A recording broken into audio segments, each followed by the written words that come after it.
Vamos lá. Na última aula, a gente falou sobre importação de dados, né? E aí, assim, foi a primeira aula que a gente teve um conteúdo, vamos dizer, mais próximo do nosso dia a dia mesmo, né? Do que a gente efetivamente vai fazer primeiro num script qualquer, né? Que a gente vai escrevendo. Que é pegar o dado lá de onde quer que ele esteja e trazer para dentro do R, né? Aí foi isso que a gente foi explorando, maneiras de fazer isso e alguns problemas que pode dar.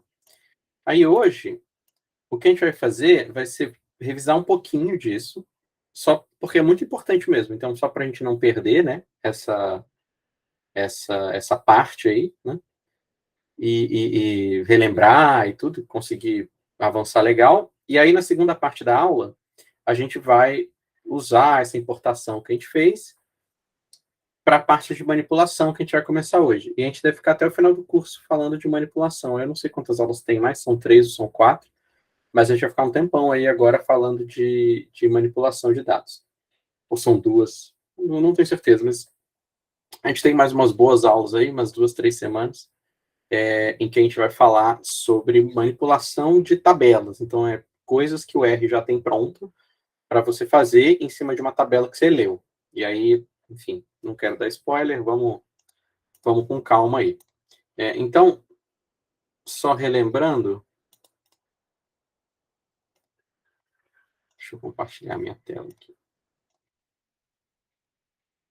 Toda vez que você está começando a trabalhar agora, começou o seu trabalho, acordou, e se você faz home office, você vai lá no seu computador, ou você chegou no seu trabalho, e aí você tem lá o RStudio R instalado no computador do seu trabalho, e aí você quer começar a trabalhar, né? Aí o que você pode fazer? Você tem algumas opções, ó. Uma opção, se você, assim, estou indo do básico, hein? Do seu R nem está aberto. Como que você faz para voltar aonde você estava trabalhando antes? Tem vários jeitos de você fazer isso. Um deles, que é bem legal, é você navegar pelas suas pastas até você encontrar a pasta que você criou o projeto. Lembra que a gente fez isso na primeira aula? Que é criar tipo, uma pasta que vai ter todas as coisas com relação àquilo que você está fazendo no R, os dados, os scripts, etc. Então, isso se chama projeto. E aí o projeto é bom porque, como eu falei na primeira aula, ele é uma âncora, né? Então, você esqueceu lá o que você estava fazendo, onde você estava trabalhando. Aí você pode voltar exatamente para o ponto que você parou, abrindo a pasta do projeto que você criou e mandando abrir aqui, ó, um arquivo cujo ícone é um cubinho. Deixa eu dar um zoom aqui. Tem um ícone que é um cubo do RStudio, tá vendo? Por quê? Porque ele é o arquivo, exatamente o arquivo do projeto. Se você mandar abrir ele, é como se você falasse, o RStudio, pega aquela âncora lá para você se situar dentro da pasta certa. Beleza. Aí, ó, ele já abre tudo mirando onde tem que mirar, certo? Então, a pasta de referência do seu R, porque isso foi uma coisa que a gente falou, lembra? Que o R sempre adota uma pasta de referência no seu computador, tá certo? E aí ela fica aparecendo aqui em cima, ó, no seu console, em cima de onde entram os comandos do R, né? Tem um console aqui, ó, que tem uma indicação de qual pasta que é a pasta de referência. E aí, se você prestar atenção, quando você abre um projeto, a pasta de referência sempre vai terminar com a pasta que tem o nome do seu projeto exatamente, né? No caso, 2023, R pastinha de dados 1, né? Beleza. Então, ok, voltamos para o nosso R. Espero que vocês tenham feito os exercícios da aula passada também nesse projeto, né? Então, o seu talvez até seja ligeiramente diferente do meu, porque o meu tem os arquivinhos aqui. Tem os arquivinhos aqui e não tem nada de script, né? De exercício. Tem só os scripts que a gente usou na aula. Então, talvez seja ligeiramente diferente, talvez não. Mas, enfim, essa aqui é onde a gente parou. Então, tem aqui vários e vários scripts lá de importação que a gente fez, comandos que a gente aprendeu a usar, né? E aí, a gente vai seguir daqui mais ou menos hoje, mas eu vou começar um script novo. Bom, Na última aula, aí eu vou até criar uma pasta nova aqui. Na última aula, a gente ficou falando de importação, e aí o que eu vou criar agora é uma outra pasta para criar outros scripts, que eu vou chamar de scripts práticos, tá bom? Que vão ser scripts um pouquinho menos rascunho, que esses aqui tem muito cara de rascunho, né? Isso aqui não é um código. Se você mandar rodar tudo isso daqui, não faz muito sentido. Ele está lendo o mesmo arquivo várias vezes, só mudando o comando, etc. Ele não é pragmático, né? Ele não foi feito para executar um objetivo. Não, ele foi feito para expor para vocês e ter uma lousa para eu escrever, né? Um monte de comandos. Na vida real, você vai escrever sequências de comandos para o R que são mais objetivas, ou seja, elas vão ter começo, meio e fim. Elas vão ter um objetivo a cumprir, né? Exemplo, modificar uma tabela que já existe, né? E aí você vai querer que seu script corresponda a essa estrutura aí, né? Muito bem. E aí, para ter um pouco mais dessa noção, certo, de scripts práticos, que poderiam ser scripts reais, ou pelo menos mais reais do que esse que a gente está mexendo, eu criei essa pastinha prática, que é onde eu vou fazer, para exemplificar a coisa da importação, né, um script um pouco mais realista, né? Mas usando a importação também. Então vamos lá. Ó, eu vou fechar, que eu abri aqui, eu fui falando e abri sozinho, mas eu vou fechar esse negócio que eu abri aqui, que já é um novo script, para mostrar como que eu fiz isso. E para relembrar.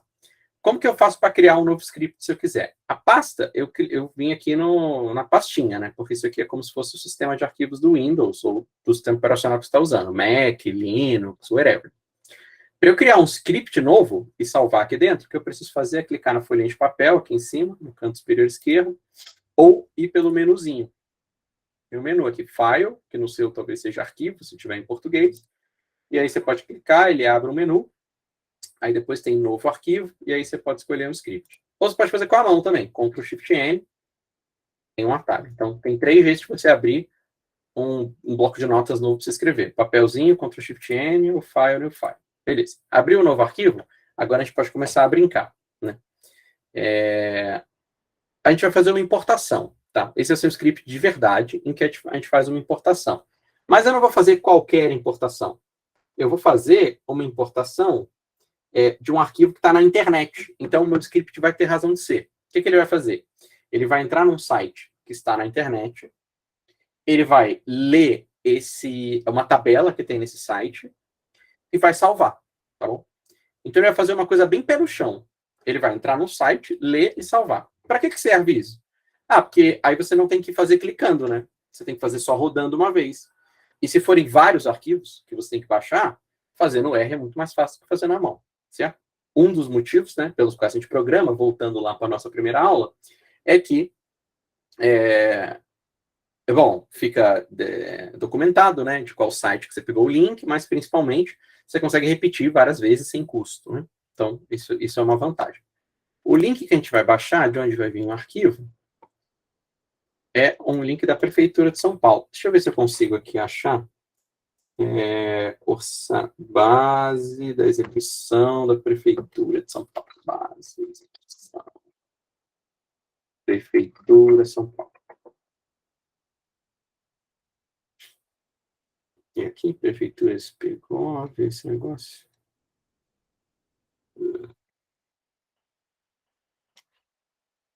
Na verdade, e eu vou demorar para encontrar isso aqui, né? Eu vou numa outra que eu sei que existe, que é a...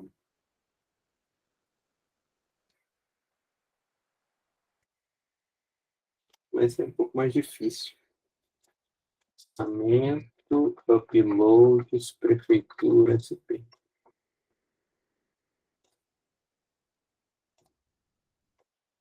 PPA, LDO, execução. Ó, esse link que eu estou mostrando para vocês, ele é um link que ele tem a execução orçamentária aqui da Prefeitura de São Paulo. Eu moro em São Paulo, que eu estou fazendo daqui. E aí, na vida, imagino que muita gente aqui trabalha com pesquisa e tal, é muito comum que você se depare com os dados desses assim, que o governo ou alguma outra instituição, mas normalmente o governo, né, tem dados lá que te interessam para fim de pesquisa, e aí você quer baixar esse negócio e mexer, certo? Não é. Aí, aqui nesse caso, isso aqui é tudo que a Prefeitura de São Paulo pagou nesse exercício de 2023, certo? Então, aqui, ó, exercício de base de dados de execução orçamentária diária. Exercício de 2023 em 1º de fevereiro de 2023. Aí tem CSV em Excel em ODS, que é tipo CSV, só que do LibreOffice. Aí você, tipo XLS, na verdade, do LibreOffice. E aí você pode escolher em qual que você quer, se você clicar, ele vai lá e baixa. Eu não vou abrir isso aqui no Excel, tá? O que eu vou fazer? Eu vou mandar copiar o link, ó. Então, eu vou entrar nesse link aqui, que eu acabei de achar no Google. Aí, eu vou clicar com o botão esquerdo, com o botão direito, no copiar endereço do link, que é o link do download. E aí, esse link aqui, ó, é um link que eu vou falar para o R baixar, tá bom? Então, tá bom. Aí, aqui por enquanto eu só trouxe ele para cá e botei entre aspas, porque eu sei que isso aqui vai ter que ser literal, né? Mas eu vou salvar esse script, por quê? Quando você não salva o script, como que eu sei que não está salvo? Porque o nominho está vermelho aqui em cima no bloco de notas. Aí eu vou salvar isso daqui, porque senão, se acabar a luz, por exemplo, eu vou perder tudo que eu fiz, né? Enfim, e é mais seguro você ficar salvando. Eu costumo sempre salvar, e aí eu faço isso usando o atalho que tem no RStudio, que é Ctrl S. Se você não quiser usar o atalho, você pode ficar clicando no disquetinho aqui, e aí na primeira vez que você clicar no disquete, ele vai te perguntar onde que você quer salvar, em que pasta. No caso, eu quero salvar dentro do Prática, com o nome de 02 Importação, porque de fato é uma aula prática de importação. Show de bola. Aí então tá, usando esse link que eu vou passar para vocês, que é um link que, se você botar no seu navegador, ele só faz um download, eu vou mandar o R ler esse arquivo, tá bom? Beleza. Só que aí é muito comum, não, assim, eu poderia fazer assim, então, ó, read, underline CSV, aí eu não sei se é CSV de ponto e vírgula ou CSV de vírgula só, mas como é de uma coisa do Brasil, né, eu vou dizer que é de ponto e vírgula, e aí eu poderia só ir lá e mandar rodar isso daqui, ó. Dados, recebe, read CSV. Só que aí já dá um pau, que ele fala assim, ó, não achei a função read CSV2. Alguém sabe me dizer por que, que ele não achou? Falta o pacote, porque de fato essa read underline CSV2 não é a irmã dela, read.csv2, então eu preciso carregar o pacote, certo? E aí você tem sempre que lembrar que o script ele é uma sequência contínua de passos que tem que ser seguidos pelo R para que aconteça aquilo lá que você quer que aconteça. No final das contas, cada linha é um comando que grosso modo, eu poderia estar escrevendo eles individualmente, entendeu? Eles não precisariam estar juntos, mas o script é uma forma de organizar vários comandos que fazem coisas que estão conectadas, entendeu? Então, por exemplo, antes de eu ler uma função, de eu ler um arquivo usando uma função, eu preciso passar eu preciso falar de qual pacote que vem, se não vem do R básico, né? E aí, enfim, aí começam as coisas. Tá. Aí tem uma outra coisa também, que eu não tinha falado, que é que você pode não necessariamente colocar um caminho do seu computador dentro do CSV. Isso é novo. Você pode colocar um caminho da internet também, se tiver um link para o arquivo que você quer baixar. Mas tipo, tem que ser um link para o arquivo mesmo. Uma coisa que, se você colocar no seu browser, ele vai tentar baixar o negócio. Ele vai abrir aquela tela de download lá. Se for isso, o R está preparado para receber, e aí isso aqui funciona, tá? Beleza, não tinha falado isso. Aí tem uma outra coisa, que é o seguinte, normalmente a gente também não só simplesmente vai lá e dá library de R, a gente pode até fazer isso se a gente quiser, mas é mais comum que a gente deixe bonitinho o nosso código. E fale assim, ó, olha, esse library aqui que eu estou dando, ele é carregamento de um pacote, eu vou carregar outros, e isso aqui não é exatamente o código que faz os comandos. Então, eu crio uma parte aqui que é a parte dos pacotes, que eu até fiz na última aula, né? Como que eu fiz isso daqui? Tinha um atalho, mas antes de falar do atalho, tem esse aqui também. Ó. Você pode clicar em Code, Insert Section, aí ele abre uma janelinha para você escrever qual o nome da seção desse seu código que você quer que seja. Carregando pacotes. Beleza. Aí eu vou criar outra que é outra seção, e agora eu fiz com atalho, que é Ctrl Shift R, tudo junto. E aí eu vou chamar isso aqui de lendo dados. Beleza. Aí eu tenho duas seções aqui. Uma de carregar pacote, outra de ler dados. Para que serve isso aqui? Ah, bom, serve para ficar mais bonito. E também porque o R tem um modo de navegação. Se você clicar no canto superior direito aqui do primeiro quadrante, ele mostra para você tipo quando você abre um PDF e aí ele tem umas seções assim, para você navegar mais fácil. Se o seu script for muito grande, isso aqui é útil, tá? Aí tipo, ó, eu vou lá para baixo. Meu script, suponha que ele estivesse na linha 49, tá? Eu só fui apertando o Enter aqui. Se eu quiser voltar para o começo dessa sessão, eu posso, usando essa parte aqui das sessõezinhas. Aí fica mais fácil de navegar e fica mais bonito, vai. É uma coisa boa você usar isso aqui. Tá bom. Agora a gente tem. Aí tem que dar library, né? Então você tem que vir nessa linha e mandar ele rodar. Lembrando que para mandar rodar seleciona a linha e Ctrl Enter, ou seleciona a linha e aperta Run. E aí, agora, ele deveria conseguir ler.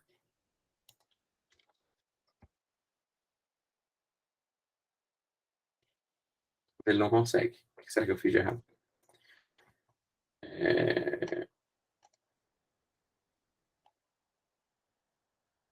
Deixa eu copiar o link do Excel.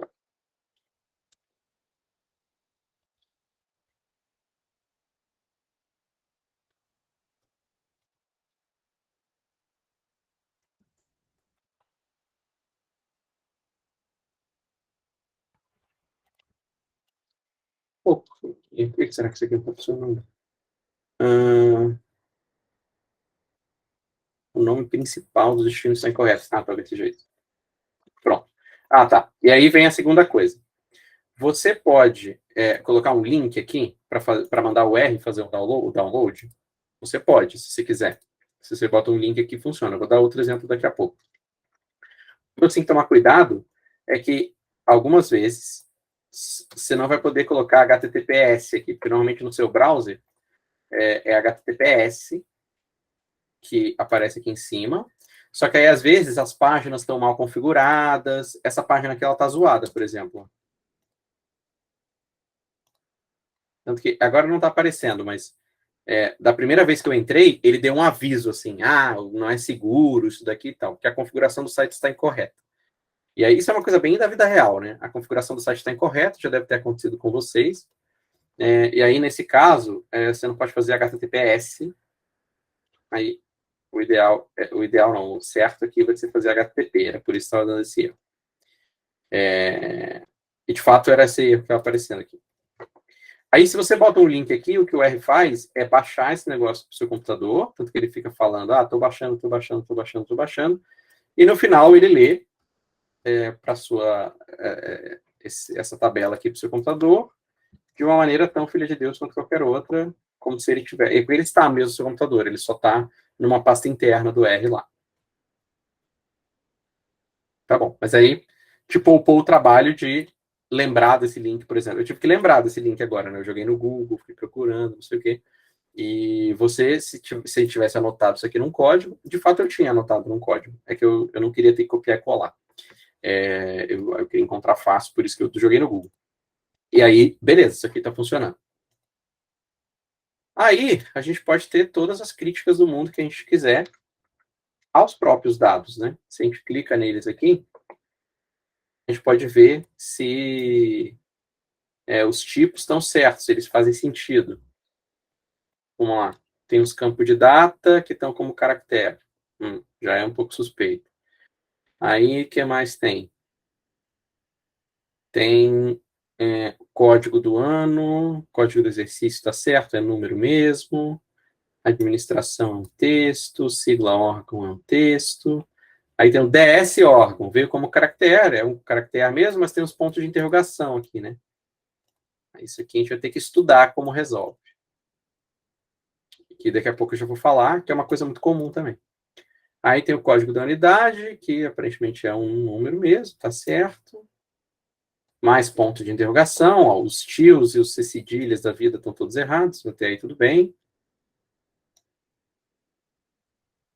Mas aparentemente está tudo bem com os números, né? PA e PA e Papa. O Papa parece o Stranger Things, né? O pai da Eleven, o Papa. Tá bom. Aí projeto atividade, DS projeto atividade, bababá. Aí tem um código, que é um número, na verdade, veio como um número. Vamos para os dinheiro. Cadê os dinheiro? Quero ver se os dinheiros são certos. DS modalidade. Peraí, um minuto. Que mais? Que mais? Que mais? Cadê os dinheiros? Código do elemento. Eu quero saber o dinheiro, porque isso aqui, teoricamente, é pagamento, né?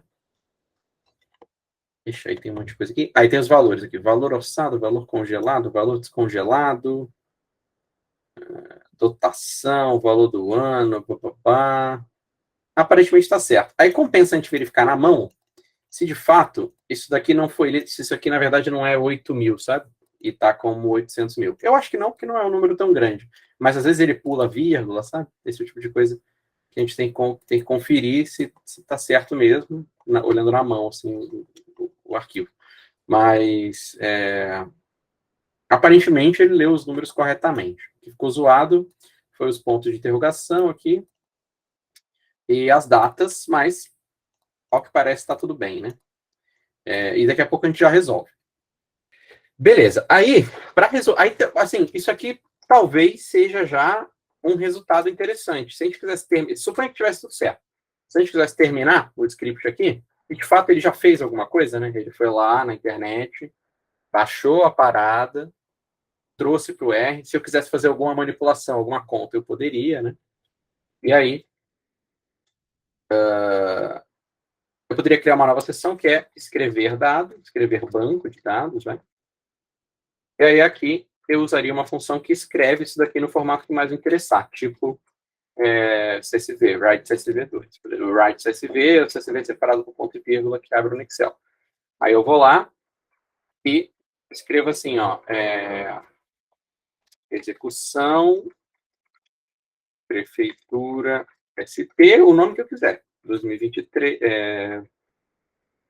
vou botar o dia, vai, que eu baixei. 2023, 0202, e eu estou botando no formato americano, porque em arquivo normalmente é mais fácil de você ordenar quando você escreve desse jeito, sabe?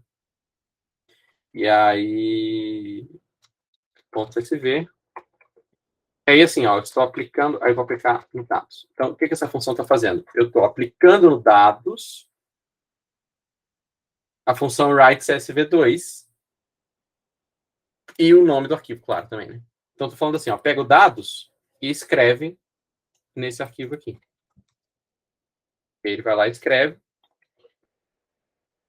Aí eu posso abrir no Excel mesmo, aqui, se eu quiser. Beleza. Aí, no Excel, você vai ver que o cedilha tá certinho, ó. Cedilha, ativo e tal. É no R que ficou zoado. Às vezes, tá bom já pra você. Isso aí é o resultado suficiente já. E aí, tipo assim, as datas também estão do jeito que a gente quer. Isso aqui, de fato, eu consigo ordenar no Excel. O Excel entendeu que é data. Os números, vamos ver se estão zoados. Os números lá no final. Os números aparentemente são certos. Então, assim, eu poderia parar por aqui, sabe? Eu não necessariamente precisaria fazer mais nada lá dentro do R, porque ele já entendeu aqui. O meu objetivo foi cumprido, que era ler o dado e escrever, tá certo? Essa é uma aplicação realista, então, de, dos comandos que a gente aprendeu, né? Isso aqui já está valendo. Por fins didáticos, eu vou mostrar como que a gente faz o R ler bonitinho também, para não sobrar pedra sobre pedra. Mas só por fins didáticos que eu vou mostrar, tá bom? Se você... Porque, enfim, na vida real, né, às vezes não é tão diretão assim, que você já lê e quando escreve, escreve bonitinho. Tem que tomar cuidado aí, enfim, eu vou explorar esse fato, tá bom? Mas isso aqui já é um script honesto, assim. Ele vai lá, lê dados da internet, salva. Show de bola. Deve, inclusive, acontecer na vida de vocês, esse tipo de coisa, né? Beleza. Ah, Fernando, mas eu não queria que fosse assim. Eu queria que a gente lesse bonitinho lá tal. E mais do que isso, tá meio difícil de ler, né? Então eu quero que você, eu queria fazer de outro jeito isso daqui para ficar mais fácil de ler. Tá bom? Não tem problema. A gente pode melhorar isso daqui.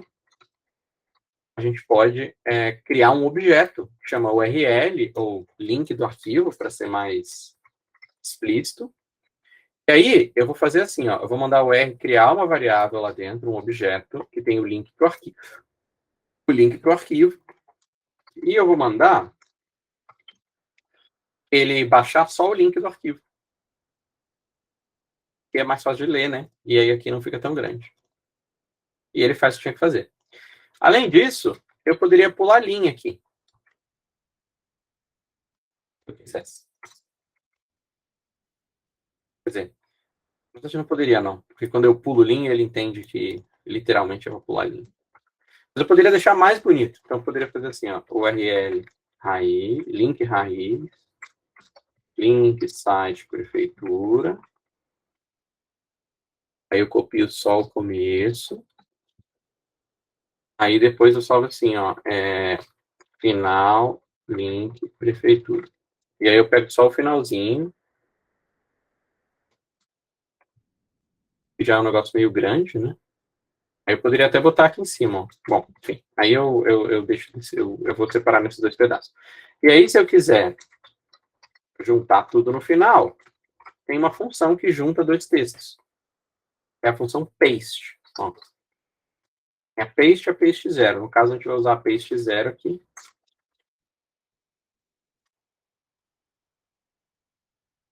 Deixa eu carregar tudo. Aí ele vai criar para a gente um link do arquivo bonitinho, que é igual ao outro, e aí já ficou um pouco melhor, entendeu? Já ficou um pouco melhor. Beleza. Ah, isso aqui é fazendo link, e esse arquivo é um arquivo bom, filho de Deus.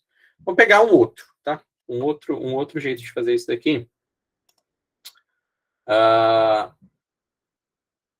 Baixando na mão o arquivo. Então, eu vou clicar... Onde é que é? Bom, pegar esse link aqui. Eu poderia fazer assim, ó. Eu podia baixar na mão.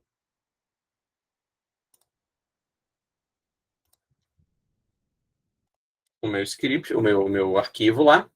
E aí eu quero ler para o R porque eu quero fazer algum tipo de alteração, tá? Então, o que eu vou fazer vai ser até criar outro script. Eu vou criar outro script e vou fazer tudo igual eu fiz nesse. Primeiro, eu vou carregar os pacotes. E aí vai chamar importação B, vai, sei lá. Aí eu vou dar library no UDR. Vou carregar os dados. Então, é um script normal, igual ao outro. Só que esse aqui, ele parte do pressuposto que existe um arquivo para eu ler aqui. E mais do que isso, eu vou fazer todos os meus experimentos para garantir que a leitura seja bonitinha, usando o import dataset que a gente viu na última aula. Então, eu vou lá, vou selecionar o arquivo que eu li na mão, e aí vamos ver que bicho que dá. Primeiro, ele tenta ler, é como se fosse um CSV normal, né? Um CSV separado por vírgulas, colunas, mas não é. O delimitador, na verdade, é ponto e vírgula. Em inglês, ponto e vírgula é semicolon. Aí ele lê legal. Mas aí tem algumas questões, né? Ó. Tem os pontos de interrogação lá. Umas coisas meio chatas acontecendo, né? Quero tirar os pontos de interrogação. O que eu faço? Aí, uma coisa para você guardar no seu coração é que existe um negócio nos computadores que chama encoding. Todos esses problemas de acento que não aparece, esses pontos de interrogação que aparecem no Word também, aparece um monte de coisa.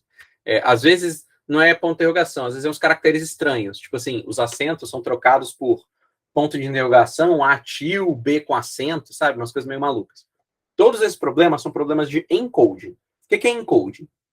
Encoding é que assim, ó, O computador, no final do dia, tudo vira número, tá certo? Porque o computador só sabe mexer com número e fazer conta. No final, ele é uma máquina, é uma calculadora super sofisticada. Até letra vira número. De que maneira? Cada caractere possível, tipo de uma máquina de escrever, sabe? Tinha A, com acento, as coisas assim. A máquina de escrever era assim, né? Todos os caracteres, eles têm uma correspondência numérica. Uns números lá. Tipo assim, a letra A é o número 1227, a letra B é o número 1228, porque é logo depois do A e tal. Todos os caracteres possíveis têm correspondências numéricas. Só que no mundo, existem, se eu não me engano, umas 100 línguas, sei lá, e aí tem língua que tem acento em todas as letras possíveis, tipo assim, no russo, né? Aí tem língua tipo chinês, japonês, que é outro desenho, as letras e tal. Então, tipo assim, são caracteres e caracteres e caracteres. Então, por isso, essa lista de correspondentes entre letras e números, ela tem 1 milhão de padrões, tá certo? Aí tem um padrão que é universal, que chama UTF-8, que é o padrão que é o padrão meio tipo Esperanto, assim, dos encodings. Só que existem infinitos outros. Ó. Essencialmente por conta da Microsoft. Essencialmente é isso. A Microsoft, ao longo da sua história, reforçou um padrão específico que não é o TF8, que são os ISO não sei o quê. Tanto que você vai ver que tem 1 milhão de ISOs aqui, que são dos Windows, de todas as versões do Windows, e o TF8 é um só, é o Esperanto. O R espera que esteja tudo em Esperanto, mas normalmente as coisas estão em ISO 88592 no Windows. Coisas do governo vêm nesse encoding. Porque lá se usa o Windows bastante. Aí aqui não funcionou, ó. O A tá esquisito ainda, ó. E o E também. Mas tá próximo, né? Então a gente vem aqui no bloqueio e troca por outro ISO. E aí aqui é tentativa e erro, tentativa e erro, tentativa e erro. Agora acertou, ó. Previdência Municipal de São Paulo, aparentemente está tudo bem aqui. Previdência Social, o C cedilha e o A com tio pegou também. Beleza. Então estamos lendo com o encoding certo, tá certo? O que aconteceu então, né? O meu computador, o meu R, está esperando que o A com tio fosse o número 1227. Só que, na verdade, o que vem no arquivo não é A com tio, entendeu? O que vem no arquivo é a correspondência em número. Então, o que vem lá no número é 1001, tá certo? No encoding dele. Só que não bate com o meu. O meu espera que seja 1277. Aí o A com tio dele, que é 1001, com o meu, se confunde. Aí tem várias semelhanças, por isso que não fica uma bagunça completa, mas normalmente as letras especiais, assim, elas dão pau. Então a gente tem que fazer bater as correspondências e escolher o encoding correto que a gente está lendo no arquivo. Tá bom? Coisas que vêm do governo, no geral, aí é uma malandragem que eu estou te ensinando, são ISO alguma coisa. ISO 8859, 1, 2, 3, 4, 5, tem vários, tá certo? No Brasil, normalmente é o 1 ou 2 que se usa, e beleza. Aí agora a gente está lendo bonitinho isso daqui. Show de bola. Já resolvemos o problema dos pontos de interrogação e temos aqui o código que dá para a gente, ferramenta para a gente, se quiser usar isso daqui depois, pode. Que mais? Aí tinha uma coisa que eu não tinha gostado também, que eram as datas, né? As datas não estavam sendo lidas bonitinho. Esse aqui está sendo lido como caractere, e aí eu não posso fazer conta com as datas, né? Se eu quiser. Tá bom. Tá. E tem outra coisa também, que é os decimais e os marcadores de milhar, que são respectivamente o decimal mark e o grouping mark. Eu fiquei com a pulga atrás da orelha se estava certo. Eu queria até abrir no Excel por fora para ver se estava certo. Que é uma coisa saudável de se fazer, tá? Mas um outro teste que você pode fazer para ver se o número está certo é simplesmente trocar aqui decimal de ponto para vírgula e o grouping mark de vírgula para ponto e ver se muda os números, entendeu? Aí você pode mandar configurar e aí vamos ver se muda esse 800 mil aqui.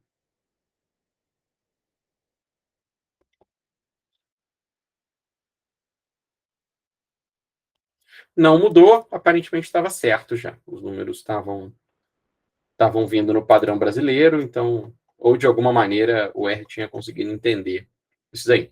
Faltam só as datas, então, né? Aí as datas, eu confesso para vocês que eu não tenho certeza como é que faz. Mas o jeito padrão de fazer isso aqui é na data aqui, ó. Você escreve assim, que nem eu mostrei na última aula, né? ele permite esse tipo de padrão aqui, tipo assim, esse percentual D, percentual M, percentual Y. Quer dizer que você está indicando dia, mês e ano, onde é que fica, porque poderia ser que tivesse em qualquer ordem, né? O ano podia estar no começo, o mês podia estar no começo, tem todos esses padrões. E aí, se você quer indicar as horas, os minutos e os segundos, é mais ou menos a mesma lógica. Espaço, HMS. Você fez uma máscara, então, né? Vamos ver se isso aqui funciona. Ih, não funcionou. Deixa eu botar só dia, mês e ano e ver se ele entende. Ih, não entendeu. Não entendeu, não entendeu. Isso aqui vai. Não ia ter que converter de outro jeito. É. Ele só conseguiria entender se fosse uma hora perfeita ou se fosse uma data perfeita. Tendo data, tudo junto assim, né? Data e hora junto, ele está se confundindo para ler. Então, acho que a gente perdeu essa batalha, né? Deixa eu tentar outra coisa aqui.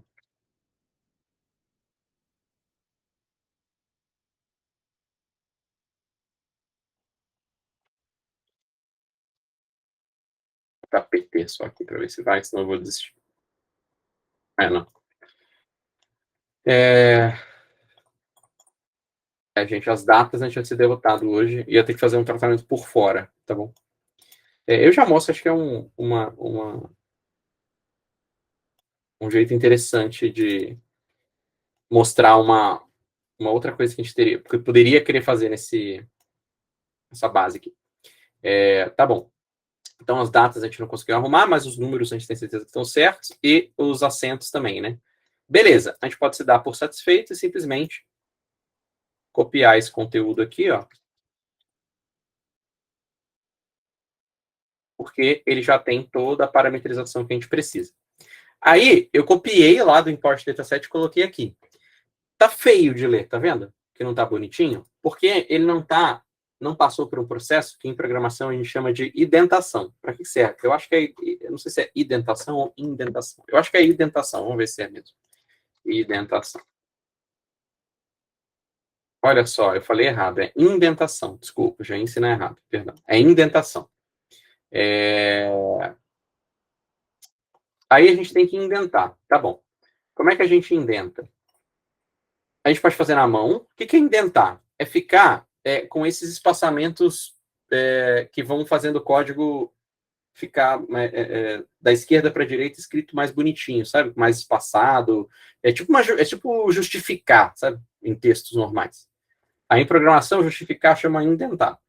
Aí se a gente quiser indentar, a gente pode usar um comando do R aqui, que faz isso. Cadê ele?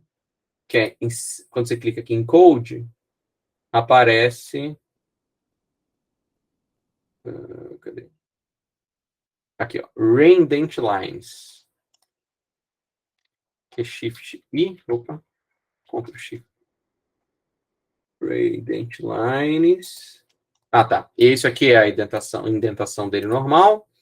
E aí, se você quiser que ele fique mais bonitinho, você tem esse Ctrl Shift A aqui, que é o Reformat, que aí, ó, aí o que ele faz cada vez que você abre um parênteses, ele desloca o conteúdo daquele parênteses 2 espaços para a direita. Porque senão fica difícil de ler, né? Aí, enfim, isso aqui fica mais bonitinho. E aí agora a gente tem um código que lê um CSV com os parâmetros que fazem com que ele seja lido corretamente. Principalmente o encode, mas a coisa dos números também para a gente ficar tranquilo. A gente pode jogar fora esse datetime format aqui, porque não vai servir para nada, e seguir. Beleza, ele leu. Aí tem outra coisa também que é legal aqui, que é o seguinte, a gente poderia colar exatamente esse código no nosso outro código e também funcionaria. A gente só precisa trocar o caminho do arquivo, que é a primeira coisa que vem, por link do arquivo. Então, recapitulando, né? Toda vez que você chama uma função, que é um nome seguido de um parênteses, você bota argumentos dentro dele, que é aonde aquela função vai ser aplicada. Aí, normalmente, primeiro vem a coisa principal, que no caso é de onde você vai trazer aquele arquivo, né? Que vai ser lido por dentro do R. E aí, depois vem os parâmetros. E cada função tem o seu. No caso da função readDlink, serve para ler arquivos de texto que são, na verdade, dados, né, tabelas. A delimitação de coluna é ponto e vírgula. Esse escape double eu não me lembro exatamente o que é. Vamos dar uma olhada, porque ele coloca automaticamente várias coisas, né? E aí, lembrando que você sempre pode consultar a documentação das funções, digitando no console ponto de interrogação e o nome da função que você quer consultar. Tá bom? E esse escape double aqui, vamos ver o que ele faz rapidinho.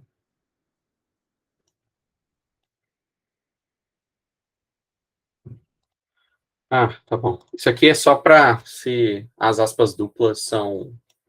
Tem uma barrinha, é só isso. E no caso do nosso arquivo não tem. E aí depois tem as coisas que definem lá os pontos e o trim.ws aqui. Que faz o quê? Vamos ver. Ah, tá bom. Que joga fora alguns espaços extras. É tranquilo. Aí tem algumas coisas no chat. A Joana disse, Fernando, pode ir mais devagar? Posso, claro, com certeza. Pode deixar, vou mais devagar. E o Marcos perguntou como funciona esse date format, time format.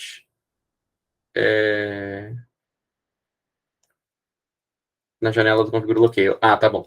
É isso. Enfim, ele é aquilo lá mesmo. Tipo assim, eu acho que eu mostrei na primeira aula, sei lá, que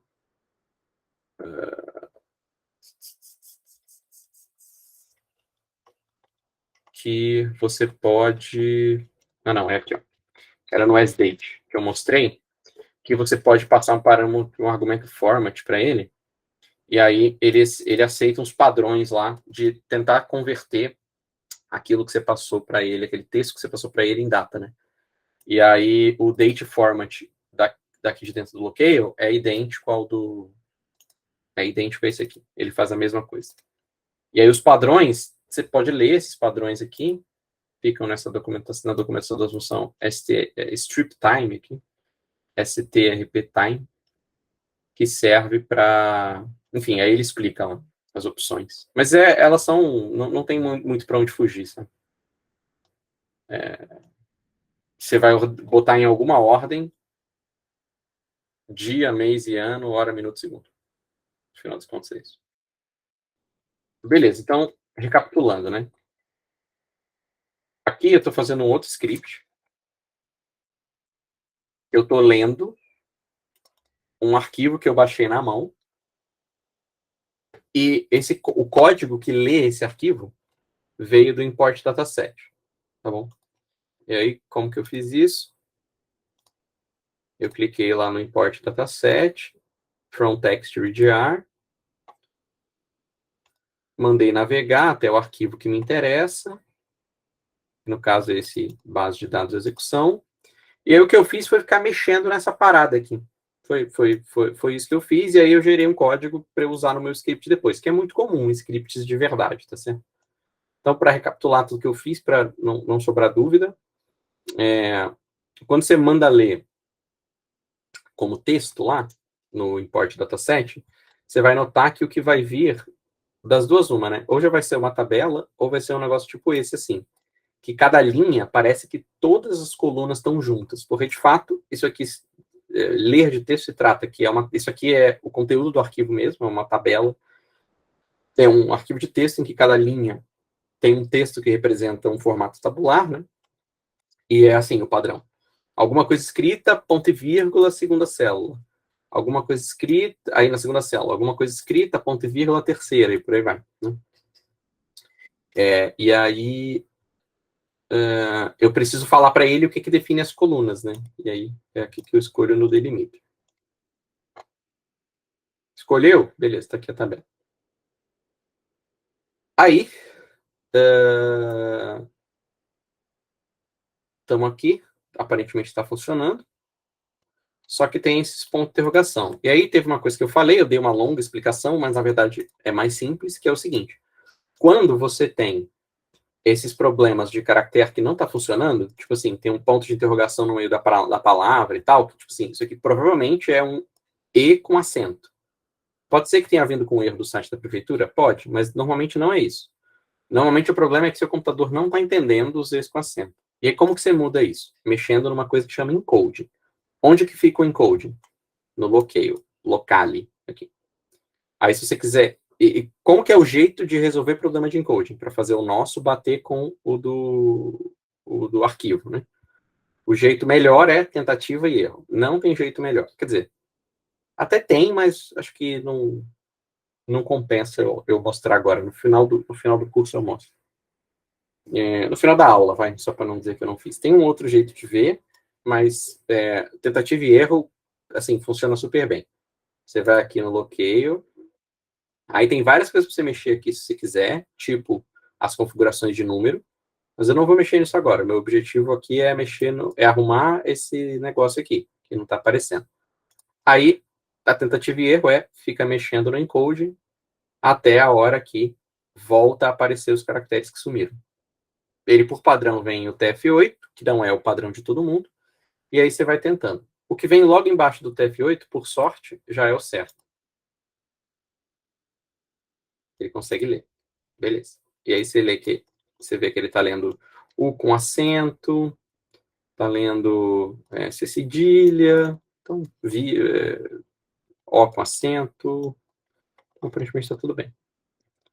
Aí teve uma coisa que eu fiquei tentando, que eu peço desculpa porque acabou confundindo, que é tentar fazer ele ler certinho isso aqui. Tem um jeito, eu só não estou conseguindo encontrar, de fazer ele ler certinho isso daqui. A data, isso aqui como formato de data e hora do R, mas eu não tô conseguindo aqui, fuçando no formato de data aqui. Deve ter um jeito, só não tenho certeza qual que... Não estou conseguindo pensar nele agora.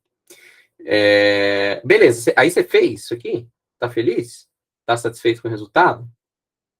Para mim, falta só mais uma coisa aqui. Que a gente mexeu no encoding, né? Só que tem que mexer também no que é o separador decimal e o que é o separador de milhar. Para garantir que se tiver número, e nesse caso tem, vou fechar essa janela só para a gente conseguir ver. Tem número lá no final da tabela, valor orçado ano, essas coisas assim, né? Aí eu quero garantir que esse número foi lido corretamente. Que o que quer que se no arquivo original veio com separador de decimal sendo vírgula e separador de milhar sendo ponto, eu quero que ele reconheça isso. Então você pode definir isso aqui, mandar configurar, e agora vai mudar. Assim, além dele estar mexendo no encode, ele também vai mexer em quem que é, tipo, que os números têm vírgula, tá, né? Não está no formato americano de número, que é ponto separando os quebrados. É vírgula separando os quebrados. Aí acabou. Você pode copiar esse conteúdo. Tem dois jeitos de copiar. O que eu fiz antes foi selecionar tudo e dar Ctrl C. Tem um outro jeito de fazer também, se você quiser exatamente esse conteúdo aqui, que é clicando na pranchetinha. Aí você fecha essa janela, porque você não vai usar mais. Isso aqui foi só para você experimentar, tanto que não produziu nenhum resultado no seu R isso. Aqui não aconteceu nada, certo? Você tem que colar o código para você mexer nele. Aí a última coisa que eu falei foi que o código veio feio, mas se você quiser que ele fique bonito, tipo, com menos espaços, assim, fica mais fácil de ler, você pode selecionar ele e apertar Ctrl Shift A, ele fica bonitinho. Tá bom? E aí, esse bonitinho chama indentação. Pronto, acho que eu recapitulei tudo que eu falei rápido. Se sobrar alguma coisa, pode perguntar.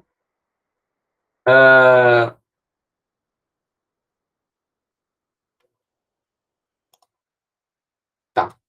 Aí, gente, como a gente já fez o readDelin aqui, ou os parâmetros adicionais, eu vou voltar para o outro script só para mostrar que funciona mesmo, tá? Você botar o link aqui e mandar baixar. E vou mostrar para vocês que no final, ó, o arquivo que a gente fez lá, a execução prefeitura, blá, blá, blá, que foi criado na pasta, ele está com os cedilhas errados.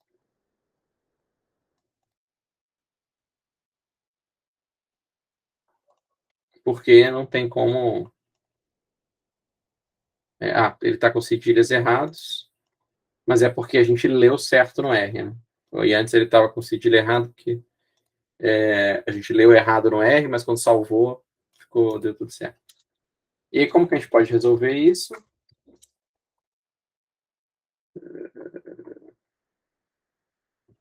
Aí essa é uma coisa um pouco chata. No write CSV, a gente não tem jeito de fazer. No write underline CSV, a gente não tem jeito de fazer isso. Mas no write.csv, a gente tem como especificar o encoding de saída. Ele tem um parâmetro encoding, né? E aí, sim, isso aqui é um outro tipo de problema de encoding. Quando no arquivo de saída tem os until, os caracteres estranhos. Isso aqui é problema de encoding. Aí como que você arruma? Mandando salvar com o encoding certo, e aí você pode escolher o encoding que mais te interessar no contexto que você está. Eu acho que se a gente colocar o TF8 aqui, vai dar certo. Não. Então, acho que, na verdade, a gente tem que botar o encoding para bater com esse aqui, né? E aí, essa é uma coisa também que tentativa e erro compensa muito. Isso aqui vai variar em função do computador que você tá bom? Por que isso aqui, para mim, funciona? Eu estou no Windows, se eu não tivesse no Windows, que não, tipo, aí o Windows tem esses ISOs 8859 disponíveis. Se você estivesse no Linux, talvez isso aqui não funcionasse, sabe? Então, aí talvez você tivesse que configurar o seu Excel. E você não ia ter nem Excel, né? Você ia ter LibreOffice. Aí você tem que configurar o seu LibreOffice e tal, não sei o quê. Então, é importante você saber que existe problema de encoding, porque muitas vezes não tem uma solução simples. Quer dizer, até tem solução simples, tipo essas coisas assim, usar um parâmetro que muda o encoding. Mas você vai ter que fazer um pouco de experimentação, porque tem vários detalhes por trás que dependem da máquina que você está, de onde que veio o arquivo, que são coisas que você não controla, entendeu? Aí ficar fazendo um pouco de teste é uma coisa boa. Mas assim, pelo menos tem uma solução para o problema de encoding, que é tentar todos. E não são todos, tipo, não são muitos. São tipo 3 que você tem que se preocupar. Que é, vamos anotar aqui. Dicas sobre encoding. É um assunto chato e costuma dar problema, mas tentativa e erro costuma ser efetivo para resolver.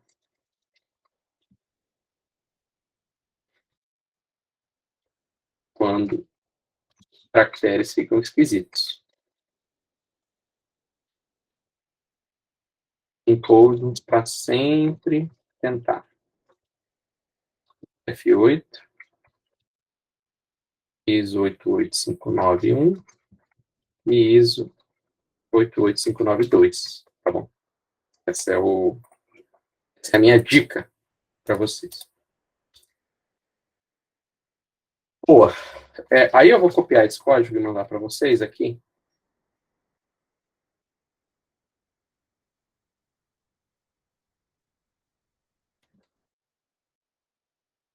Boa. O Pedro falou, meu salvou com o encode correto, porque eu dei o comando locale encode em ISO 859 para mudar o encode do R como um todo. Boa, é bom você fazer isso mesmo. Eu só não queria entrar nisso, mas eu vou entrar no final da aula, para não ficar mais nisso que eu já estou há 1 hora nesse exemplo aqui, que eu não queria que ficasse tanto tempo.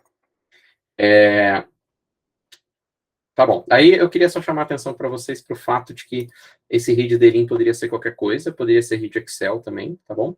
Se o arquivo fosse Excel. E tem um exemplo com Excel. Mas eu também não quero mais falar disso hoje. E no final da aula eu vou falar do coisa do Pedro Faria, que o encoding foi... que ele deu outra solução para essa questão. Vamos agora para o nosso próximo tema do curso, que é... Aí eu não vou salvar na prática mais esse meu script. Vou salvar nos scripts normais de aula, que é manipulação de dados. Esse nome, manipulação, algumas pessoas, eu tive a experiência delas acharem que é uma coisa negativa, sabe? Que é tipo, manipular dados, é tipo você fraudar, sabe? Alguma coisa do tipo. Eu acho que até existe mesmo a aplicação dessa palavra. Em inglês, se não me engano, o termo que se usa para isso aqui. Bom, tem vários termos que se usa, mas um deles é wrangling, que não é bem manipular. É você, sei lá, contorcer, é mais ou menos isso. E aí a tradução, manipulação não é perfeita porque de fato tem essa interpretação. A gente não está falando aqui de nada errado, tá? Nada eticamente questionável. Manipulação é simplesmente no sentido de tipo manipular um remédio, manipular uma substância, certo? Tipo farmácia de manipulação, na farmácia que se faz remédio clandestino, mas sim que tem, sei lá, farmacêutico, lá, profissionais competentes para mexer com o negócio que não é todo mundo que pode mexer. E no caso, mexer com cuidado. É isso que a gente está falando aqui, tá bom? Assim como praticamente todos os scripts que a gente vai mexer daqui por diante, a gente vai começar carregando pacotes. E aí os pacotes que a gente vai carregar para manipulação de dados vão ser o deploy-r e o readr para ler a tabela para dentro do R. Se você quiser, você pode não carregar esses dois caras e carregar um só.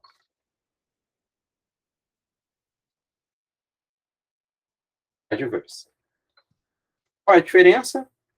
A diferença é que quando você dá esse comando, ele carrega esses dois pacotes e muitos outros. É que nem da library, tipo num 6 ou 7 pacotes.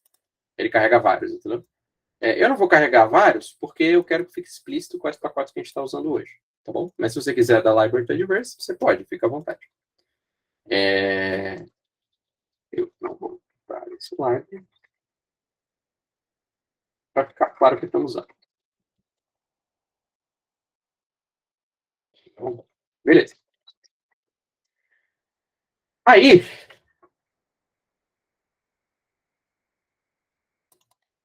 manejo, Pedro deu. É verdade, manejo é uma boa palavra. É uma boa palavra. Manuseio, né? Uma coisa assim. Tá, agora o nosso tema é manipulação. Primeiro, tanto no nosso rascunho, né, quanto na vida real, a gente vai começar o nosso script logo depois da coisa dos pacotes, carregando as bases de dados para dentro do R. E aí a gente não vai usar a base que a gente está mexendo agora, que é a base de execução, porque ela é complicada e grande e tal. A gente vai mexer com uma outra base, que é a base que a gente estava mexendo no final da aula passada, eu acho, a gente mexeu com ela. Que é a base do IMDb, dos filmes lá, né? E aí, assim, você está vendo que o meu RStudio está meio sujo, né? Ele tem todos os scripts que a gente mexeu até agora. Se o seu estiver assim também e estiver te incomodando, como está me incomodando, você pode fechá-lo se você quiser, tá bom? Antes, então, de ler a base nova, eu vou fechar todos esses scripts abertos aqui, porque eles estão me incomodando. Então, os que eu fiz aqui, ó, importação, importação B, e a primeira aula eu vou fechar também. Vou deixar só o 3, manipulação. E aqui em cima, o environment, que se você se lembrar é a nossa prateleira, né, onde ficam guardadas as coisas que o R tem à disposição, você pode limpar também. Como que você faz isso? Clicando na vassourinha. Tem uma vassourinha aqui. E se você clicar, ele só joga tudo fora. E aí, claro, você não consegue mais acessar aqueles dados, mas pelo menos não fica um monte de coisa aqui. Como a gente vai carregar dado novo, ficar mexendo bastante com isso, eu não quero deixar um monte de coisa enchendo o saco aqui, sabe? Eu quero limpar. Beleza, estamos do zero. Aí agora vamos ler a base que a gente vai usar hoje. Essa base, ela está na pasta dados, que eu falei para vocês guardarem na aula passada, né? Vocês baixarem aí, está disponível lá no Google Classroom, se você não baixou. E aí, ao invés de ler ela de um CSV, eu vou ler no formato do R mesmo, que é esse RDS aqui. E aí, assim, reforçando aqui, ler coisas para o R é só questão de escolher uma função, que nem vocês devem ter visto lá no livro, né? Tem vários exemplos. Tem exemplo de CSV, de Excel, de dado do SPSS, um monte de coisa. E aí, tem o formato do R também, tá? É o ponto .rds. Aí deu um problema aqui. Aí tem um problema aqui, que é que eu mandei ele ler um negócio e ele não conseguiu encontrar. Sabe por que que é? Podem me responder. Agora eu vou começar a fazer mais perguntas, que a gente já teve bastante aula, e acho que já dá mais um pouco mais para responder as coisas, né? Deu isso aqui, assim, treinando para a vida real, né? Quando vocês tiverem erros e não conseguirem encontrar sozinho. Por que deu esse erro? Essa é a pergunta. Enquanto vocês pensam, e eventualmente me respondem no chat, eu vou responder a pergunta do colega. Tem como carregar um monte de pacote de uma vez? Aí o que o colega tentou fazer, sabiamente? ele tentou fazer assim, ó, deploy R, readr, e aí não funcionou. Aí ele fala assim, ó, erro, pacote deve ter comprimento 1. O que é package? Vamos lá, a documentação do library ver. Isso aqui tem bem a cara de ser uma package, tem bem cara de ser um dos argumentos. E lembra que eu falei para vocês que argumento de função, sendo a library uma função tão filha de Deus quanto qualquer outra,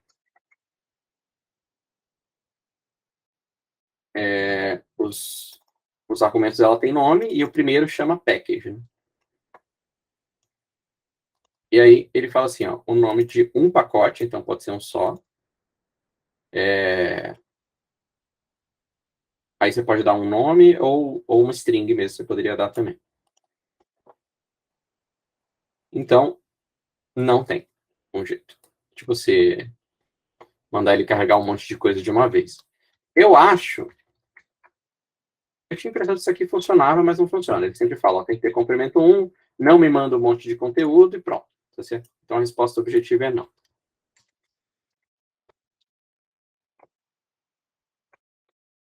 E mais do que isso, hybrid C, deploy hybrid R também não funciona. E aí tem uma questão aqui, né? Qual que é? Que por isso que o tidyverse é útil, né? Library tidyverse, porque você evita fazer isso. Até tem umas gambiarras que você pode fazer para ler uma lista, um vetor de pacotes, quando eles não são do tidyverse, mas como você vai escrever uma vez só, é melhor você só ir lá e escrever, né? Não fazer gambiarra. O library não permite que você carregue. Tipo numa anotação como essa. Essa é a resposta objetiva. Tá bom. E aí, por que isso aqui deu erro? Vamos ver. Aqui, na minha pasta, o R adota uma pasta de referência, qual que é a que está em cima do console. Que pasta é essa? É exatamente a pasta inicial do meu projeto, né? Que eu estou chamando de raiz do projeto.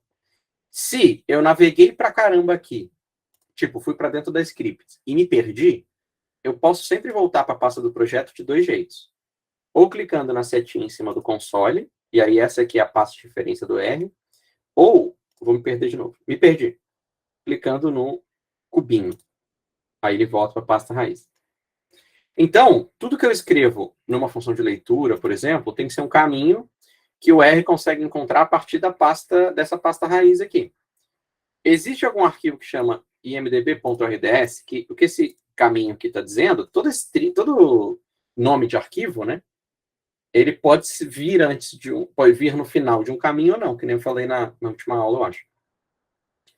Se você não tem caminho nenhum, ou seja, aquelas barrinhas, né, indicando as pastas, o R vai entender que esse arquivo está solto na raiz do seu projeto. E não está, por isso que ele não conseguiu encontrar. Não achei esse arquivo. Por quê? Onde que ele está? Dentro da pasta dados. Então, o caminho relativo à minha pasta inicial é dados MDB. Aí ele consegue ler. Beleza. Show de bola. Obrigado pela resposta.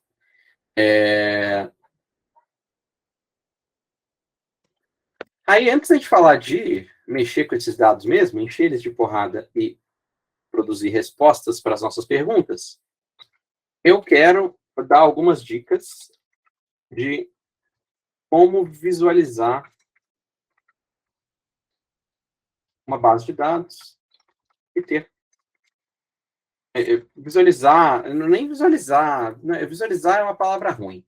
É de como ter um cheiro de uma base de dados. Né? É uma coisa até mais fraca do que uma visualização. Não vou falar de gráfico nem de nada. Eu vou falar de algumas funções que ajudam a olhar pedacinhos da base para a gente entender o que tem, certo? Às vezes o arquivo é gigante, né? Ou o arquivo está no formato que eu não consigo ler, tipo esse .rds aqui, se alguém me manda uma base nesse formato e não em CSV, eu não tenho alternativa de abrir no Excel para estudar, entendeu? Eu tenho que ler no R e aí ver. Só que ela tem 20 variáveis e 30 mil linhas. Então, ficar navegando pela tabela, às vezes é meio chato, né? Mas assim, o primeiro jeito é, de fato, você clicar no nome dela aqui e ficar navegando. Aí você vê o nome das colunas, enfim, dá uma pensada sobre o que veio. E quando você clica nela aqui, de fato, o que acontece é aparecer uma coisa no seu console. Eu vou clicar várias vezes para você ver que está aumentando. Ó. Esse negócio aqui, esse erro que deu aqui é do outro negócio que a gente está fazendo, tá? Do que eu fiz errado lá de não botar o S. Aí, toda vez que eu clico aqui no environment, aparece que ele usou uma função, view IMDb. De fato, essa é a primeira função que a gente pode usar para olhar uma base. View abre para a gente uma janela no primeiro quadrante e mostra a base em formato tabular. Isso é o que eu mais uso, tá? Disparado é o que eu mais uso para ver. Aí tem outras coisas que você pode fazer. Eu quero saber quais colunas tem aqui. Existe uma função names. Que se você aplica em um data frame, names, a função names, aplicada no data frame, retorna o nome das colunas. Às vezes você não sabe que colunas que tem, né, e tal, e de fato, lendo da esquerda para a direita, você acaba esquecendo, que você não está vendo tudo de uma vez. Então a função names é boa para você saber, tipo assim, o que tem, no que eu posso mexer. Aí você dá uma olhadinha aqui. É mais resumido, né? E menos poluído. Outra função interessante é a função glimpse, que ela vai ser meio que uma mistura das duas.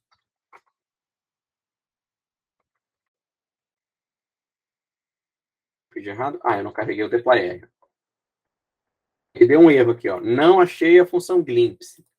Normalmente, esse não achei função, essas coisas assim, que já apareceu 2 vezes hoje, é porque você não deu library em algum pacote, tá bom? Então, o ideal é você fazer o quê? Tô aqui, vou voltar lá para a parte de pacotes, que idealmente seria no começo do seu código, aí você carrega o que você precisar e pronto. E aí, o que a glimpse faz? Ela mostra meio que uma coisa parecida com o view e tal, só que as colunas vêm de cima para baixo, então é tipo o view transposto, né? Ao invés das colunas estarem da esquerda para a direita, elas estão de cima para baixo. E aí você consegue ver mais fácil o tipo das colunas para ver se está certo, né? Porque no view você vai notar que é difícil de ver o tipo, né? Mas aqui no glimpse é fácil, porque ele já te mostra. É parecido com o que tem na setinha aqui, só que ele também te mostra as primeiras entradas, sabe? Para você ver se não tem alguma coisa muito estranha. Tipo, se não tem caractere que veio errado, né? Número que está muito grande, essas coisas assim. E aí, a última função útil para esse primeiro cara crachar, assim, é a função head. Ela vai mostrar para você aqui as primeiras 5 linhas. 6? Tá 6, hein? Eu mostro para você. Não, peraí. Da rede. Mostra 6, o padrão é 6 no Red. Eu achei que era 5. Ele mostra para você as primeiras 5, e aí você consegue manipular isso aqui mais fácil, né? Por exemplo, se você dá view e head ao mesmo tempo, você está vendo menos coisas, né? É menos poluído também. E aí tem o head e tem o tail também, que mostra o final da tabela para você, se você quiser, né? Porque às vezes, para que isso aqui é útil? Porque às vezes, quando você lê um arquivo em Excel, o final dele está zoado. Aí você precisa. Você quer olhar isso aí por algum motivo. E aí, beleza. Então tá. Agora sim, vamos para manipulação do bem do dado. Aí vamos lá, ó. Manipulação de dados vai ser assim. Vai ser bem legal. Porque eu não sei qual a experiência que vocês têm, se vocês mexem bastante com Excel, por exemplo, se vocês mexem com alguma outra linguagem de programação, mas isso é uma coisa, ou com alguma linguagem que não é de programação, mas é de computador, assim, tipo SQL, para mexer com banco de dados. Mas o R tem uma característica muito boa, muito importante, muito interessante, que praticamente tudo de manipulação de dados que você quer fazer com uma tabela pode ser feito, praticamente tudo não, vai, uns 80%, assim. Tem um pequeno conjunto de coisas que não dá para fazer com essas 6 palavras que eu vou ensinar para vocês agora. Aí depois a gente vai olhar uma por uma.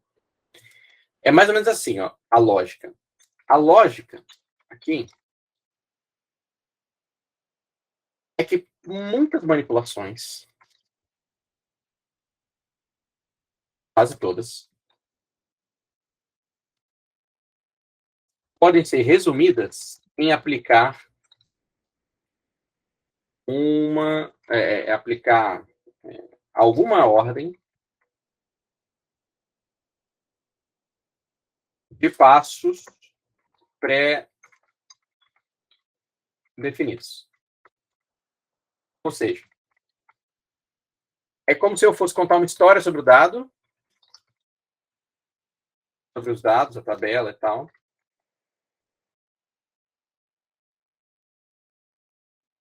Mas só com 6 verbos.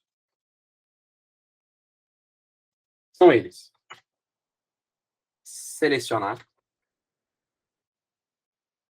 função select, selecionar colunas. Então, tipo assim, tem essas 20 aqui, mas eu não quero essas 20, eu quero só as duas primeiras. Ordenar linhas, função arrange, que aí é para quando assim, eu quero ordenar do maior para o menor orçamento, coisas assim. Filtrar linhas. Aí pode remover, né, no caso. Função filter. Aí tem coisas também que eu posso querer fazer, que é criar colunas. Função mutate. E aí no final tem agregar os dados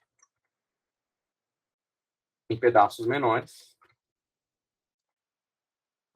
Vou usar a função sumarizar os dados em pedaços menores, que é a função summarize.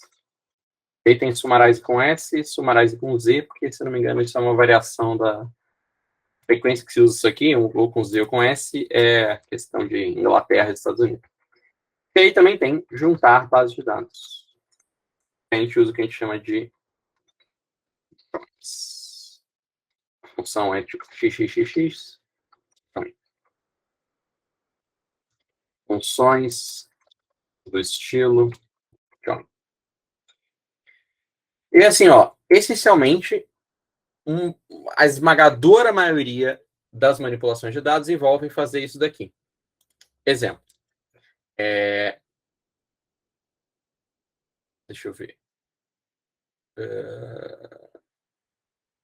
Vamos, por exemplo. Quero listar os 10 filmes de maior orçamento. Então, assim, ó, exemplo. Né? Eu quero uma lista. Listar não é só listar, eu quero uma lista dos nomes dos 10 filmes de maior orçamento. Então, eu tenho os dados, eu vou fazer alguma manipulação neles para que, ou seja, uma sequência de passos que faça com que os dados, a tabela, virem uma lista dos 10 filmes de maior orçamento. Aí vai ser em 2 passos. Passo 1. Ordenar as linhas da barra pela coluna orçamento. E o passo 2 vai ser do maior para o menor, né? Depois, manter apenas as 10 primeiras linhas. Passo 3, selecionar só a coluna título que tem o nome do filme. Então, tá vendo que, assim, uma coisa, assim, um objetivo abstrato que eu dei pode ser resolvido usando essas palavras aqui? Porque, de fato, é como se fosse uma gramática, sabe? Tipo assim, em português tem quantos verbos? Sei lá, eu tenho uns 1.000, 2.000 verbos, não sei. Mas, tipo assim, a gente consegue expressar praticamente tudo que tem na nossa cabeça, todos os nossos sentimentos, sonhos, entendeu? Com esses 2.000 verbos. Como manipulação de dados é uma coisa mais simples, a gente precisa de 6 verbos, entendeu? É mais simples, não, né? É bem complicado, mas é um pouco mais fechado, certo? Não é que nem a língua portuguesa. Eu preciso só de 6 verbos. E na prática, até tem outras coisas que eu quero fazer, que a gente quer fazer, assim, e aí surgem outras funções interessantes, mas uma grande parte das manipulações, a gente consegue usar isso daqui, tá certo? Esses verbos. Eles são muito poderosos, e aplicar eles em alguma ordem, com alguma parametrização, pode fazer muitas e muitas e muitas coisas. A gente consegue expressar muitos fluxos de análise de dados usando esses verbos. O que a gente vai fazer nessa aula e na próxima vai ser estudar um por um e seus detalhes e coisas difíceis e fáceis que tem dentro de cada um deles e como que a gente mistura eles também, porque essa é uma coisa importante, né? No exemplo que eu dei, são 3 passos. Primeiro, ordena, depois pega só as 10 linhas, depois seleciona. A gente já viu função para todas essas coisas, a gente já ouviu falar de função para todas essas coisas. Né? Select, mas eu vou dar um exemplo explícito disso aqui ainda nessa aula. Add, e no final, select não, arrange, né? Arrange, add e select. Vamos para a nossa primeira função, então.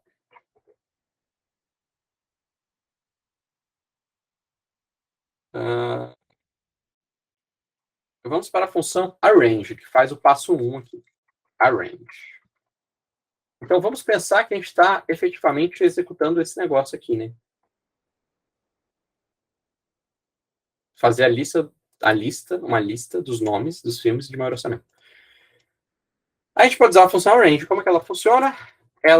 E todas essas funções aqui, elas vão ter a mesma lógica. Todos os verbos do dplyr, eu vou trocar o nome dessa seção aqui.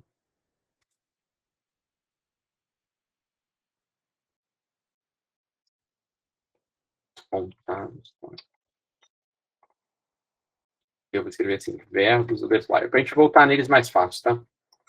Por aqui, por exemplo, no canto superior direito, tem o conteúdo verbos do dplyr. Todos os verbos do dplyr têm um padrão parecido. Verbo, aí o data frame, verbo que eu quero usar, data frame dados, né, vou escrever assim, e aí os parâmetros aqui do lado que fazem coisas. A função arrange se aplica a esse caso também. Arrange, aí eu passo uma tabelinha para ele, IMDb no caso, e aí depois eu passo a coluna pelo qual eu quero que aconteça alguma coisa com esses dados, certo? Que aconteça a ordenação. Eu posso passar praticamente qualquer coluna aqui dentro, porque o R tem uma lógica de ordenação para letras também, tá certo? Para textos, né? Para variáveis do tipo caractere. Mas muitas vezes você vai querer fazer isso aqui para número, porque número é não ambíguo, né?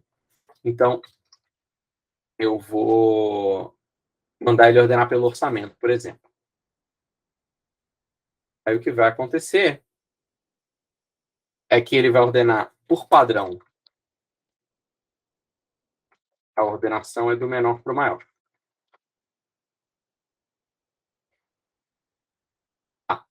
E aí a gente está vendo filmes de menor orçamento, né? Só que isso daqui, você vai notar que só ter executado esse comando aqui só mostrou no meu console para mim o que aconteceu. Não produziu nenhum efeito sequer na base original do IMDb, certo? As primeiras linhas do IMDb são Prestige, Notting Hill, The Shade, essas coisas. E aqui são outros nomes de filme. Uma outra coisa importante é que, seguindo a mesma lógica de tudo que a gente já fez no curso, se eu não mandar salvar em nenhum objeto, essas funções de manipulação, esses verbos, né, eles não vão produzir efeito nenhum na base original. Por exemplo, se eu quiser, por exemplo, dar uma bisoiada nessa base aqui, tem vários jeitos de fazer isso, mas um jeito é criar um objeto que chama IMDb ordenado pelo orçamento, sinalzinho de atribuição, coloca dentro desse IMDb ordenado pelo orçamento, de fato, né, o resultado da ordenação da tabela IMDb pela coluna orçamento. Aí agora eu posso dar view nesse negócio aqui, se eu quiser. E agora a gente está vendo os filmes de menor orçamento. E aí, assim, tem um filme nada a ver, né? Eu não conheço nenhum desses filmes. Mas é claro, né? Porque O filme tem $300, de fato. Né? São os filmes nada a ver. Aí eu vou descer até o meio da tabela, vai para começar a aparecer umas coisas. Aí tem muita coisa que é NA aqui, tá bom? Vamos pegar uns orçamentos grandes, ó. Filme de $2 milhões. $2 milhões. Aí, isso aqui, se não me engano, é $3 milhões. $5 milhões. Aí aqui já é $18 milhões. Ó. Aí aqui já começa a aparecer uns outros filmes, né? Esse Blue Jasmine, se eu não me engano, é do Woody Allen. Aí, bom, tá aparecendo os filmes, né?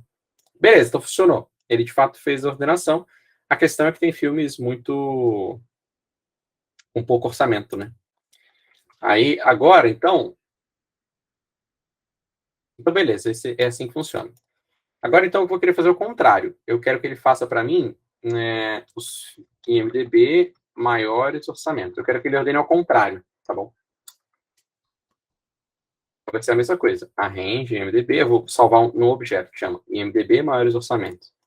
O resultado da ordenação da tabela IMDb é isso que esse código está fazendo. Aplique a função ordenar na tabela IMDb de acordo com a coluna blá. Aí, aqui começa a entrar uma coisa que vai aparecer bastante no dplyr, que é você ter funções para você usar dentro dos verbos. Funções que vão te ajudar. Normalmente vai ser uma ou duas, não você não vai usar várias de uma vez, assim. Você vai usar uma que seja cirúrgica lá no que você precisa.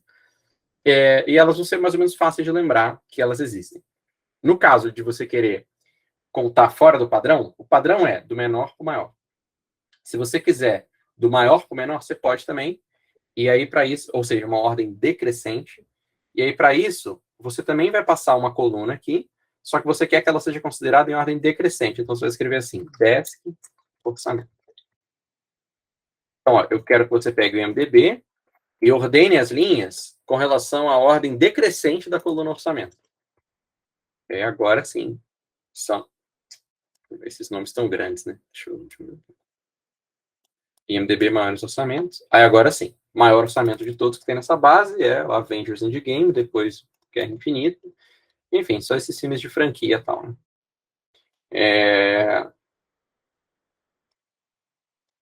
Beleza.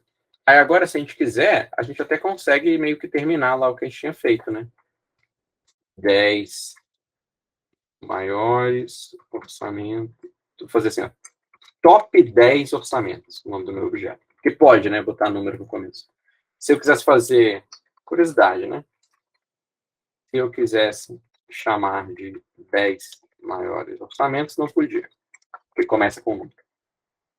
Então, top 10 orçamentos vai ser o head do IMDb maiores orçamentos. Deixa eu fazer com S aqui para ficar tudo bonitinho. Agora, tá. Ele está me dando 6, né? Porque esse é o padrão, mas se eu quiser pegar 10, eu posso. Tem um parâmetro lá no head. Permite que eu pegue os 10 primeiros. Boa. Aí eu peguei os 10 maiores, aí agora eu só tenho que conseguir selecionar o título. E teoricamente a gente já sabe, né? Porque a gente viu em alguma aula aí que se eu botar cifrão, vem para mim. Mas o cifrão ele é menos explícito sobre o que ele está fazendo do que uma função que chama select, para selecionar colunas, que é a próxima função que a gente vai ver. Né? Mas vamos com calma, até porque tem que fazer um intervalo e sem spoiler. Esse aqui, esse primeiro exemplo, é praticamente o molde que a gente vai tentar encaixar todos os outros verbos. Vai ser sempre uma coisa assim. Eu vou ficar... Quero fazer uma coisa com a base, e aí uma aplicação do verbo vai ser meio que o átomo do que eu quero fazer, sabe? Tipo assim, quero os 10 maiores filmes lá. Aí o que eu faço? Ordena primeiro, depois pega os 10 primeiros. Ordena tudo e pega os 10 primeiros. Nesses dois passos. E aí vai ter outro passo, selecionar, etc. Mas aí a lógica daqui da manipulação vai ser sempre essa. Eu vou querer fazer, eu tenho uma coisa que eu quero fazer, que é complicada, possivelmente, e aí eu vou querer quebrar ela em 1000 pedaços, e cada pedaço eu vou decidir qual verbo eu uso. E verifico se dá para usar, né? Muitas vezes vai dar para usar, e beleza. Mas às vezes não. Aí eu vou ter que fazer uma estratégia de como que eu saio da base bruta para o final, usando esses verbos. Né? No caso, o Arrange ajudou a gente aqui para encontrar o top 10. Né? E valeu. Vi algumas vezes usarem cifrão para selecionar as colunas de uma base, vai depender do pacote, a função utilizada, tanto faz? Acho que vai ser respondido. Cara, eu vou responder no final da aula, sua pergunta com mais detalhes. Então, o que eu tenho na minha pilha aqui é falar do bloqueio que você perguntou e coisa. Se ao invés do top 10, eu quiser apenas posições de 5 a 10, por exemplo. Ah, é uma boa pergunta essa. Cara, aí tem um jeito, assim, teria vários jeitos de fazer isso, tá? E tem uma função do deploy até que ajuda, mas só com o que a gente viu até agora, se você quer só as de 5 a 10, e você sabe que está ordenado, aí você poderia fazer tail, top 10 orçamentos, que de fato eu ensinei a pegar os primeiros e os últimos. Né? Então, se você quer do 5 para frente, tá bom. Tá? Teria outro jeito de fazer, teria vários, infinitos. Né? Em programação tem muito jeito de fazer as coisas, mas esse aqui provavelmente é assim que eu faria, tá? Provavelmente é assim que eu faria. E aí, sei lá, top 6, né? Top 10. Provavelmente é isso que eu faria. E é uma solução justa, né? Então, filha de Deus, não quero.